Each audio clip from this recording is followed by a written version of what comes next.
the UK has formally joined the European XFEL, a super-bright X-ray laser. The machine, which is sited in Germany, produces high-energy pulses that are focused on a target at the end of a tunnel complex. These X-ray shots instantly destroy that target, but just as they do so they also capture its deepest structure. Scientists will use the machine to make movies of biological and chemical reactions as they happen at the atomic scale, among myriad applications. New drugs and new types of materials with novel properties are almost certain to follow from these intricate and detailed investigations. Dr. Alan Orville, who leads the team set up to prepare British scientists to use the facility, says XFELs represent a paradigm shift for research. And it's really true, you blow up the sample with the X-ray pulse, he chuckles.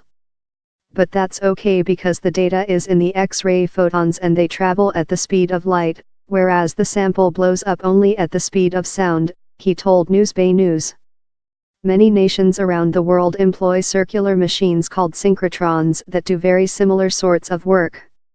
Large crystals of biomolecules, say, are put in the path of a tightly focused X-ray beam, and the way this light is then bent betrays the arrangement of atoms in the target sample. But the X-rays generated by the linear XFEL are about 1 billion times brighter than in the circular laboratories. What also sets the XFEL apart is the superfast time structure in its flashes. It will deliver trillions, 1 trillion, of X-ray photons in a pulse lasting just 50 femtoseconds, 000, 000, 000, 05 SEC.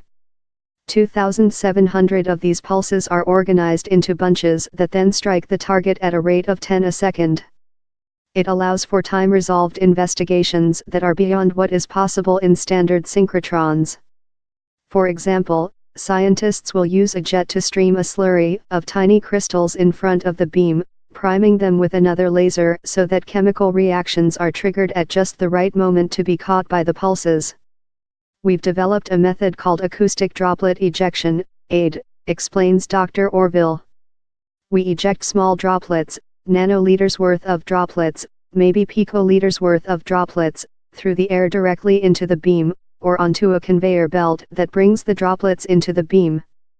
And the beauty of that second system, where we launch onto a tape drive to bring the droplets into the beam, is that it allows us to separate the time structure for initiating a reaction from the interaction zone. So, we can actually queue up a whole series of droplets, and as they progress towards the X-ray machine, they get a little bit older, they get further into the reaction cycle.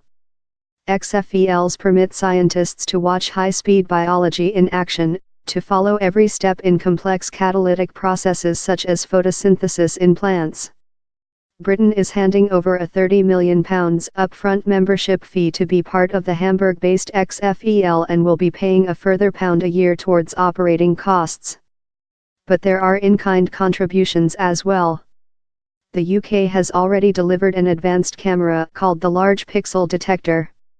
It collects the diffracted X-ray photons passing through samples at a rate of 4.5 million frames per second.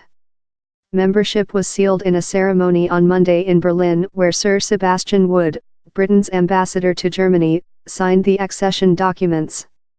The UK had indicated when the European XFEL project was first approved back in 2007 that it wanted to be a shareholder, but this desire got knocked sideways almost immediately by the global financial crisis. A renewed commitment was then made in 2014 and the Berlin signature now makes it concrete. The organization that oversees British science, the UKRI, UK Research and Innovation, recently initiated a road mapping exercise that aims to set out which facilities the country should be involved in, both at home and abroad. The key is to identify long-term preferences, such as the European XFEL, the LHC, and the forthcoming giant astronomy telescope known as the Square Kilometre Array. We want out investments to be on a considered, long-term basis, said Dr. Brian Bosher, the chief executive of the Science and Technology Facilities Council, which comes under the UKRI. In the past I think we may have reacted to events without looking at them in the round. And I think the production of the infrastructure roadmap will be really helpful to the UK science community. The UK's Science Minister, Sam Gyimah, said, "The incredible XFEL will help us better understand life-threatening diseases by using one of the world's most powerful X-ray machines. Working with our international partners, the super-strength laser will help develop new medical treatments and therapies, potentially saving thousands of lives across the world. Through our modern industrial strategy, we are investing an extra £1 into research and development. I am determined that we continue to secure our position as being a world leader in science, research, and innovation, and I can't wait to see the results that come from our participation in this extraordinary project." UK scientists cannot just tip up in Hamburg and expect to get beam time on the XFEL. They must earn it. There are more than 50 groups across the country now working with Dr. Orville's hub at the UK's Diamond Synchrotron in Harwell, Oxfordshire. His aim is to make their bids for beam time as compelling as possible. The Diamond XFEL hub has multiple roles: we'll help characterize your samples, we'll help you get preliminary data, we'll help you make that peer review proposal. And if you get beam time, we'll even help you collect the data. We go from the beginning of the experiment all the way through to publication, Dr. Orville told Newsbay News. The UK hopes soon to set up a fibre link between Hamburg and Harwell so that data gathered in the XFEL can be brought back to the British Centre for Immediate Analysis.